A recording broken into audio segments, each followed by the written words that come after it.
prezados irmãos da nossa Igreja Batista da Lapa, prezados amigos, parentes, aqueles que nos acompanham no nosso canal do YouTube da Igreja. Nós estamos começando mais uma apresentação dentro do nosso programa educacional da Igreja, que nós chamamos de EBD Express, e o tema que nós temos desenvolvido nas últimas semanas, que chama Problemas Humanos e Respostas Divinas. O autor desse livro que nós estamos usando como base, que é John Durwright Pentecost. E hoje o tema que nós vamos tratar é falar sobre pressão.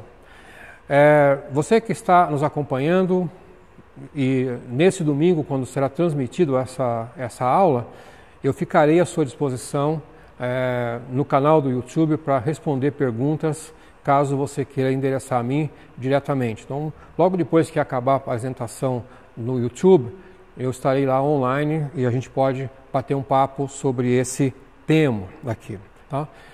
Então, veja que a nossa temática de hoje, que é problemas humanos e que nós vamos chamar de pressão, é muito o que está acontecendo hoje, né? Então, a sociedade está pressionada pelo coronavírus, está pressionada pelas medidas de proteção que devemos tomar. Muitas vezes elas são completamente desconfortáveis, não é? Nos causam impacto na família, a gente não consegue mais se reunir, então isso causa uma pressão social no nosso meio, não é? E aí nós vamos talvez olhar para a Bíblia e ver, será que antigamente também o povo estava pressionado? Né? Será que essa pressão que nós hoje sentimos, de tanto econômica como social, né, como do plano de saúde, será que eles viviam isso ou eles tinham uma vida mais tranquila? Não é? E às vezes a gente ouve relatos de parentes ou avós, bisavós, né, que falam da vida pacata que eles tinham na roça e dá a impressão que eles não sofriam a mesma pressão que nós sofremos hoje, de vários aspectos, quer no aspecto da sociedade em si, com a questão de valores, às vezes novos, que nós não estamos ainda absorvemos bem, quer seja do ponto de vista econômico, quando nós temos que lutar pelo dinheiro, pelo salário, quer seja do ponto de vista da saúde, nós temos que ter um bom convênio médico.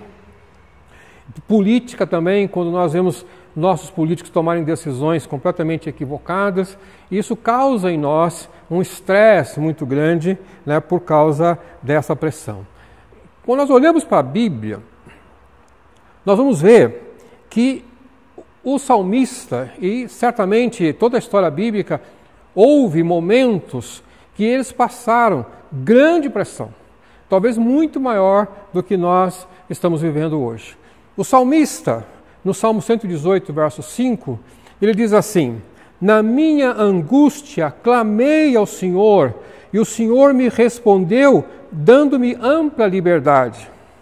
Esse é o texto que está na versão internacional. Não é? Mas quando você vai estudar esse versículo, e literalmente daria para ser traduzido da seguinte forma: eu clamei ao Senhor de um lugar apertado. O Senhor respondeu-me colocando-me em um lugar espaçoso. Essa tradução talvez faça mais sentido porque quando nós olhamos o texto que nós estamos na nossa Bíblia, NVI, que nós chamamos, ele fala que o salmista falou: eu estava em angústia e o Senhor me deu liberdade. Então, angústia, liberdade, não parecem que estão em lados opostos, né? Porque quando você pede alguma coisa, então a solução teria que ser oposta àquela. Então, se eu estou angustiado, eu talvez pediria paz, poderia ter um pouco de sossego. Esse seria o oposto. Mas o texto fala em angústia e liberdade. Então, por isso que, literalmente, faz mais sentido pensar que eu clamei ao Senhor enquanto estava num lugar apertado, ou seja, eu estava pressionado num lugar apertado, geralmente traz a ideia de aperto, e o Senhor me deu um lugar espaçoso, me deu liberdade. Né? Quando nós olhamos aí algumas estatísticas, né, de pessoas que vivem em estresse, vivem pressionadas, né, nós vamos encontrar, por exemplo, estatísticas no Brasil que falam que 72% dos trabalhadores brasileiros, né, segundo a International Stress Management Association, tem alguma sequela do trabalho. Então, o local de trabalho é um local tipicamente de pressão. Você é pressionado para fazer suas tarefas, você é pressionado para conviver com pessoas que às vezes você não suporta, você é pressionado pelo seu chefe que quer que você produza mais e mais, não é? Então isso vai trazer ao longo do tempo uma sequela. Entre essas sequelas, essa mesma organização diz que 32% desta população que se considera já com um agravo na saúde por causa da pressão, 32% deles, eles tiveram o que eles chamam de burnout. Ou seja, eles entraram num esgotamento absurdo e alguns até ficam algum tempo completamente descontrolados, né? Esse burnout dá uma ideia que o seu fusível, né, queimou. Que seria aquele seu circuito elétrico rompeu-se. Essa aqui é a ideia. Nos Estados Unidos, uma pesquisa feita pela Mental Health America mostra que entre 817 pessoas que eram cuidadores, né, cuidadores de alguém que tinha um problema mental, então desses 817 pessoas, eles disseram que o público deles, 55% sofriam de depressão. E 52% de pânico e 31% de bipolaridade. Então veja que essa doença que pode surgir então de uma pressão, de um estresse, de uma vida agitada, atribulada, não é cada vez mais presente. Nós temos visto também outras estatísticas de executivos de grandes multinacionais que se suicidam porque não aguentam a pressão para dar resultados, para atingir as suas tarefas. Não é? Agora, a pergunta fica o seguinte: a pressão, ela é externa ou é uma pressão interna? Segundo o nosso autor, que nós estamos estudando, ele diz assim: a pressão não vem de fora, ela se origina dentro da pessoa. A pressão é a resposta pessoal às circunstâncias exteriores. Então, o que o autor está propondo, ou está afirmando, é de que, sim, há um ambiente de pressão externa, mas a questão não é essa. A questão é como que nós reagimos a essa pressão externa. Eu tenho aqui um balãozinho de aniversário, que a gente já está acostumado a brincar. Vejam isso. Quando eu coloco esse meu balão, eu começo a pressionar, ou seja, a minha pressão está externa, e vai haver uma reação interna, não é? Disso aqui. Então, essa pressão externa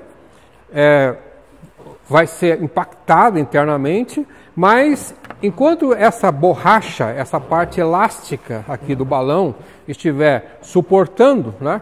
Porque há a pressão do ar, mas também o elástico faz pressão sobre o ar, por isso que vai tentando se equilibrar. O elástico vai cedendo a isso, e chega num ponto, né, que a gente gosta de ver isso em aniversário.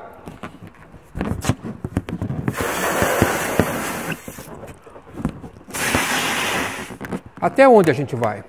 Alguns aguentam mais, outros aguentam menos.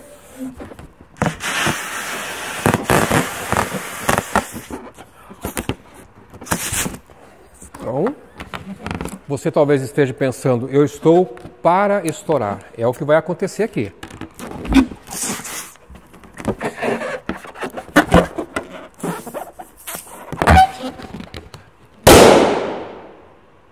Chega um ponto em que nós explodimos.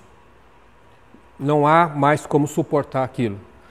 E aí, o que pode acontecer quando nós explodimos? Porque nós não conseguimos gerenciar essa pressão externa. Isso a gente pode explodir com o parente, com a esposa, com os filhos. Não é? Nós não temos uma válvula, muitas vezes, nós não usamos as válvulas para dar o escape a essa pressão interna.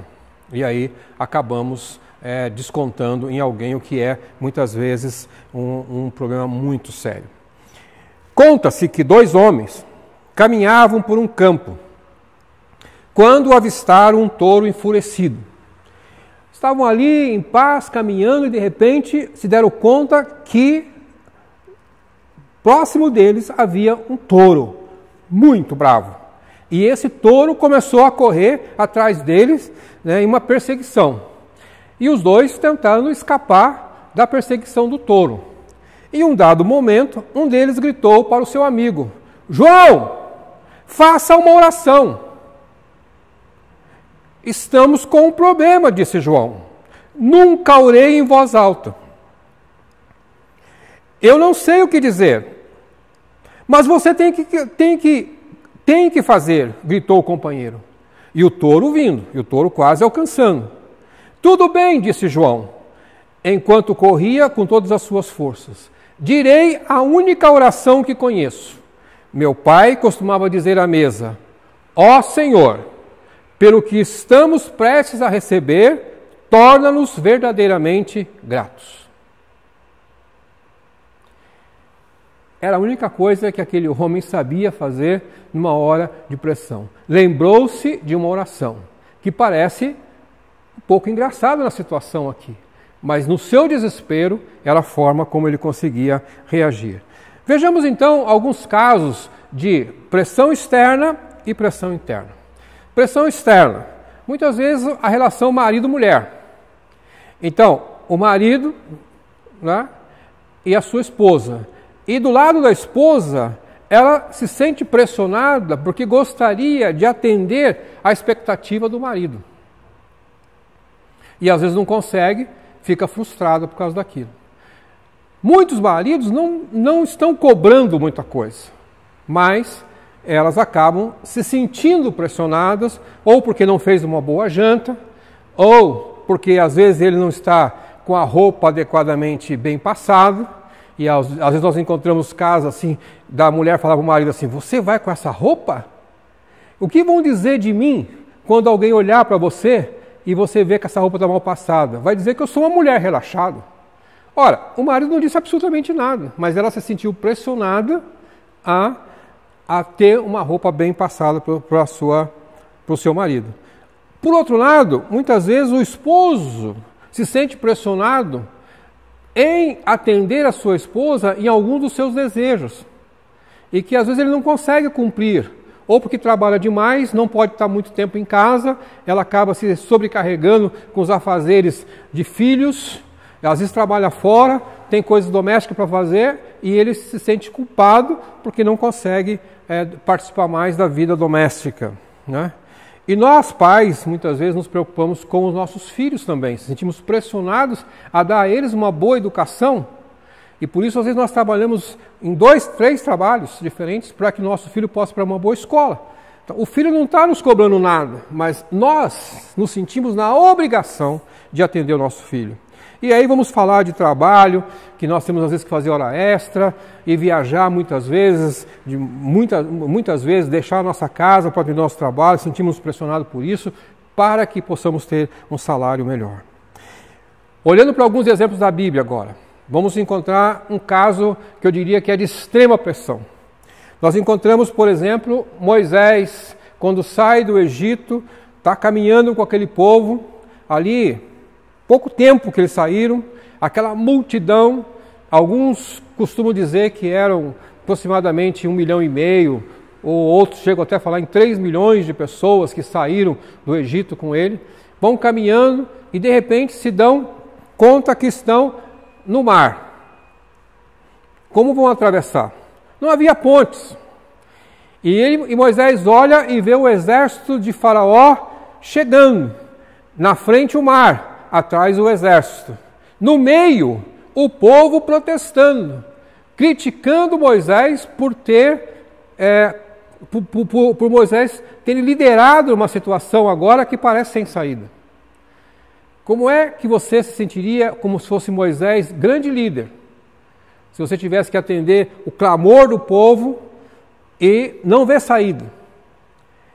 Mas Moisés não sentiu essa pressão externa, e o texto que nós encontramos em Êxodo capítulo 14, verso 13, diz assim: não tenham medo, fiquem firmes e vejam o livramento que o Senhor lhes trará hoje, porque vocês nunca mais verão os egípcios que hoje vêm. Moisés não se deixou levar pela pressão externa, internamente estava tranquilo, estava em paz, tinha confiança em Deus e faz uma promessa que parecia absurda para o povo que não conseguia enxergar que ele poderia, com a autoridade divina lhe concedida, abrir o mar e o povo passar em terra seca, como diz a Bíblia. Em uma outra circunstância, encontramos Moisés e Arão. Agora, aquele povo caminhando não tinha água. E de novo a murmuração do povo: você nos trouxe para o deserto para que morramos aqui. Será que não tinham sepulcros suficientes no Egito?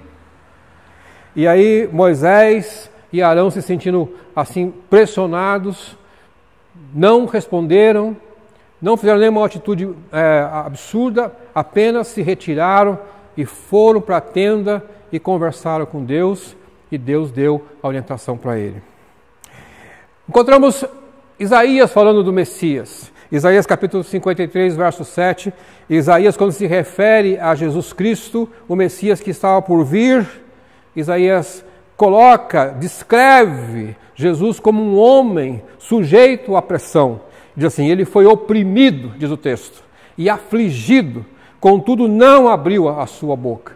Percebe que quando Isaías descreve o Messias, ele diz assim: apesar de ser oprimido, apesar de estar sob pressão, ele conteve-se em não reagir na mesma pressão que recebia externa e controlou-se e não abriu a sua boca. E uma outra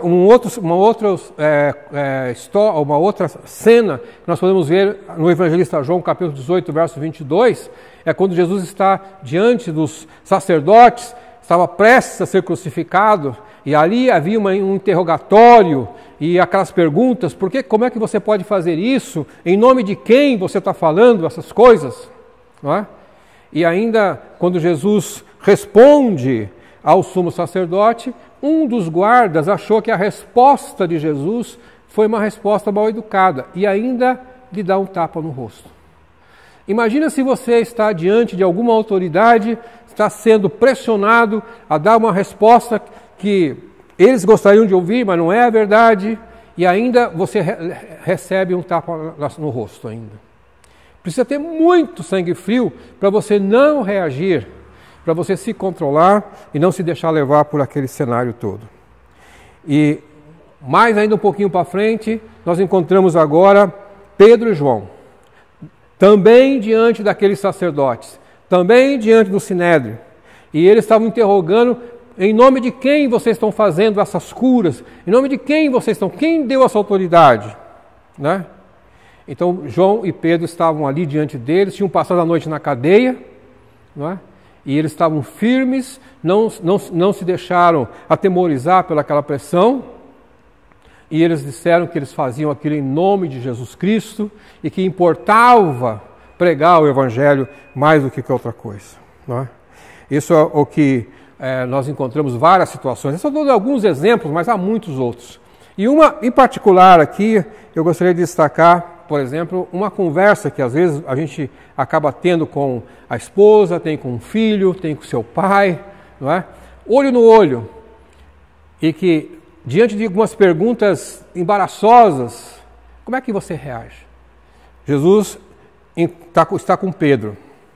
João capítulo 21, verso 15. E Jesus pergunta para Pedro: tu me amas, Pedro? Quantos maridos já enfrentaram essa pergunta da esposa? Ela pergunta: você me ama? Ou a esposa ouviu essa pergunta do seu marido e você tem que dar uma resposta. Se você não estiver seguro que você ama a sua esposa ou você ama o seu esposo, você vai sentindo uma pressão muito grande. Pedro aqui deu 3 respostas, até Jesus entender que de fato ele o amava. E aí Pedro recebe a incumbência de pastorear o rebanho. Então, a condição que Jesus queria para que Pedro fosse o pastor das ovelhas é que amasse a Cristo, não é? Então, talvez hoje nós pudéssemos pensar quantos pastores e ministros que estão diante de rebanhos, e se Jesus chegasse para eles e perguntasse para eles assim: você me ama? Ele falou: não, mas eu fiz a faculdade teológica, aí eu estudei no seminário X, não é isso que eu estou te perguntando. Estou te perguntando se você me ama para você pastorear as minhas ovelhas. Bom, vamos agora pensar em algumas soluções, né? Soluções bíblicas, lógico, né? E algumas soluções práticas aí. Então, o que nós temos é, se eu me sinto num ambiente onde há pressão externa e eu tenho que administrar internamente essa pressão, como é que eu vou fazer? A sugestão prática seria o seguinte: primeiro, fazer uma reflexão do ambiente que você está vivendo, da situação que você está vivendo, da sua capacidade profissional, da sua capacidade intelectual, e para você ver se essa resposta que você precisa dar, que muitas vezes está te atormentando porque você se sente completamente oprimido, mesmo que a pressão externa seja menor às vezes, mas você se sente no dever de dar uma resposta superior àquilo que estão te exigindo, será que você tem o dom necessário para fazer aquela tarefa? Será que você não está no lugar errado? Não é, aquela função não é para você. Então você vai se sentir sempre pressionado porque você não foi preparado para aquela tarefa. A gente vai, às vezes, essa é uma reflexão difícil, porque muitas vezes pode significar que você vai ter que mudar de trabalho, mudar de emprego, mudar a sua atividade na igreja, mudar aquilo que você está fazendo e abrir mão daquilo, porque você fala: não nasci para isso, não é? Outra coisa, às vezes você pensa: mas por que eu não consigo dar a resposta adequada?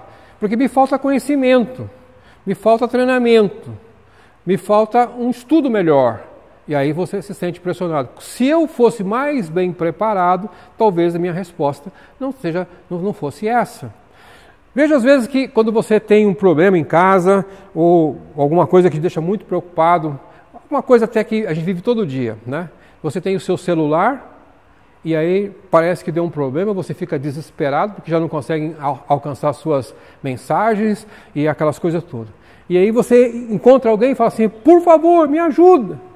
Aí aquela pessoa que entende de celular, que entende dos aplicativos, apenas dá 2 toques na tela e tranquilamente te devolve o aparelho funcionando.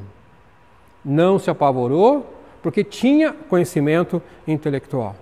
Às vezes também nós somos pressionados porque nós não temos condições físicas para fazer certas tarefas. E temos que fazer, então temos dores também, isso pode acontecer. Então essa análise é super importante. E às vezes nós, enquanto crentes, precisamos ter também uma vida espiritual melhor com Jesus Cristo, tá? Para poder dar a resposta necessária. Quando Pedro é perguntado se amava Jesus, então essa condição espiritual de amar a Cristo para exercer a sua tarefa era essencial para aquele trabalho. Muitas vezes as pessoas não têm uma experiência boa com Cristo, uma boa experiência cristã, e vai fazer um trabalho evangélico e vai se dar mal, porque não está devidamente preparado. Bom, vamos então sugerir algumas coisas, se caso você sentir que precisa se livrar dessa pressão ou administrar melhor a sua pressão interna. O que é que nós encontramos na Bíblia quando Jesus estava pressionado? Uma das coisas que nós notamos bem, ele fala: ficando a sós com Deus. No Evangelho de Marcos, capítulo 1, verso 35, Lucas 5, 15, e Jesus muitas vezes se retirava para orar quando ele estava diante de uma situação que ele tinha que tomar uma decisão importante. Em alguns lugares ele deixava: eu preciso me retirar, deixava ali as pessoas que ele tinha que curar, que ele tinha que abençoar, e ia e se retirava.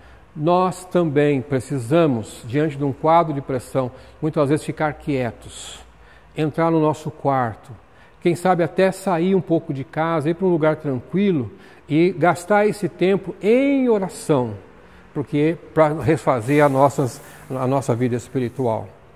Outra coisa que nós encontramos na vida de Jesus é que Jesus Ao contrário do que alguns possam pensar, que ele está sempre só na sinagoga, só ensinando, só fazendo milagre, justamente tinha uma vida de que vamos chamar, entre aspas, de diversão. Quando ele ia na casa, até de pessoas que não eram religiosas, né, como encontramos em Mateus capítulo 11, verso 19, e ele foi acusado por entrar na casa dos chamados pecadores e comer e beber com ele, ali era um momento de distração que Jesus também tinha. Então, muitas vezes nós perguntamos assim, quando foi a última vez que você foi numa festa de aniversário? Se essa pergunta hoje, alguém vai falar assim, irmão Marcos, isso aí já faz um ano que a gente não vai em festa nenhuma. Mas pensando no nosso dia a dia, então é importante às vezes atender um convite de um aniversário, de uma festa de casamento, de uma reunião familiar, para que a gente possa dar risada, jogar a conversa fora. Isso nos ajuda também. Encontramos ainda, por exemplo, Jesus agora buscando a ajuda dos seus discípulos, Mateus 26, 38. Quando ele estava próximo ali de ser preso, ele estava em angústia, então ele chamou os seus discípulos, venham comigo, vamos orar juntos. A igreja tem que ser um espaço onde a gente possa trazer os irmãos que são mais próximos da gente, mais chegados da gente. Irmão, você não quer orar comigo? Eu quero compartilhar com você a minha dor. Vem na minha casa, ou vamos no templo, vamos tirar esse espaço, 2, 3, 4. Isso é comunidade de fé que nos ajuda, muitas vezes, a superar essa pressão. E também encontramos um outro aspecto que às vezes nos deixa bastante incomodados, é quando não conseguimos fazer um certo trabalho por falta de planejamento. Então nós não conseguimos organização. Quando Jesus vai fazer o milagre dos pães e dos peixes, antes dele multiplicar os pães e peixes, ele fez um trabalho de organização. Ele mandou que os discípulos dividissem a multidão em grupos pequenos, para que pudesse todo mundo ser atendido. Então, com isso, tira um pouco da pressão de todo mundo. Imagina então Jesus querendo multiplicando os pães, e aqueles pães estão se multiplicando, e todo mundo querendo pegar um pão ao mesmo tempo. 5.000 pessoas. Isso não dava para fazer, isso ia ser muito desgaste. Então aqui nós encontramos uma situação de administração. Bom, parece ser então que nós estamos falando que a pressão é ruim. A pressão nem sempre é ruim, tem um lado bom também. O pastor Daniel Vieira da Silva, pastor da Assembleia de Deus, ele cunhou a seguinte frase: a pressão até um certo ponto é boa, pois proporciona preocupação, cuidado e pressa em fazer algo, mas também precisamos ter cuidado e atenção para que esta pressão faça passar o cozimento do ponto, a fim de não desmanchar ou esfarelar o alimento e, o mais perigoso, explodir a panela de pressão. Muitas vezes, quando nós não temos pressão nenhuma no trabalho, nós produzimos pouco também. Não é? Já se foram feitos alguns testes que as pessoas, quando têm que desenvolver um texto, uma redação, elas são mais produtivas quando elas têm prazo para entregar. E alguns até já cronometraram isso, que muitas pessoas produzem muito bem quando esses prazos são curtos. Eu me considero uma dessas, que quando eu tenho que produzir um texto, tenho que preparar uma aula, as coisas fluem melhor quando estão à pressão. Parece ser que seria o inverso, que seria um mês para preparar uma aula. Isso às vezes não funciona, não é? Concluindo, nós vamos dizer assim: a pressão existe, sempre existiu, haverá de existir. Nós não vamos se livrar dela. A pressão da sociedade, a pressão econômica, a pressão da saúde, não é? Então, diante desses cenários de pressão, nós vamos estar psicologicamente, então, perturbados muitas vezes, socialmente angustiados e aí vai, não é? E Deus permite que passemos por esses momentos, não é? Billy Graham diz assim: o sofrimento é parte da condição humana e atinge a todos. Então ninguém vai se livrar da vida social, principalmente quem mora nos grandes centros urbanos, todas essas coisas. Isso faz parte do dia a dia, não é? Mas uma coisa é certa: Deus sempre estará conosco nos momentos de risco. Então, não importa muitas vezes a pressão que você está sofrendo, quer seja psicológica, social, de saúde, lembre-se, Deus estará ao seu lado. E Na medida que a gente vai experimentando esses momentos difíceis na nossa vida, tendo que lidar com essas pressões, tendo que atender prazos, tendo que administrar muitas vezes a nossa ansiedade, até muitas vezes temos que administrar a nossa irritação para não explodir com alguém, tudo isso vai nos trazer maturidade, tanto espiritual como maturidade física e emocional, não é? E para finalizar, gostaria de deixar o texto que Paulo escreve aos Colossenses, capítulo 3, verso 15, e Filipenses 4, 7. Que a paz de Cristo seja o juiz em seus corações, visto que vocês foram chamados a viver em paz, como membros de um só corpo, e sejam agradecidos. Meus queridos irmãos, eu desejo que você, quando você estiver numa situação dessa, uma situação perturbadora como essa, que vai estar tirando a sua tranquilidade, que você parece ser que vai explodir com alguém, que você não aguenta mais tanta provocação, lembre-se, você tem a paz de Cristo. Essa paz, Jesus diz, a minha paz vos dou. Pela fé, aceite a paz de Cristo e você vai conseguir superar as pressões desse mundo moderno. Que Deus te abençoe, que Deus te guarde e que você possa progredir na sua vida espiritual em nome de Jesus.